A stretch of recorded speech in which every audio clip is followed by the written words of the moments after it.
महकमे anti corruption की corrupt अनासर के खिलाफ कार्रवाइयाँ जारी। हाजी बिल्कुल, महकमे एंटी करप्शन ने डायरेक्टर औकाफ लाहौर रफीक नूर को रिश्वत लेते रंगे हाथों गिरफ्तार कर लिया। एंटी करप्शन ने मौके पर मुलजम से निशान ज़दा नोट बरामद कर लिए। मुलजम को मजिस्ट्रेट की मौजूदगी में रंगे हाथों गिरफ्तार किया गया। मुलजम से मौके पर रिश्वत के तौर पर लिए गए 2 लाख रुपए बरामद कर लिए गए।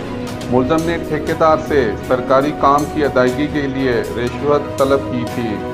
एंटी करप्शन लाहौर रीजन ए ने मुलजम को ठेकेदार की शिकायत पर गिरफ्तार किया।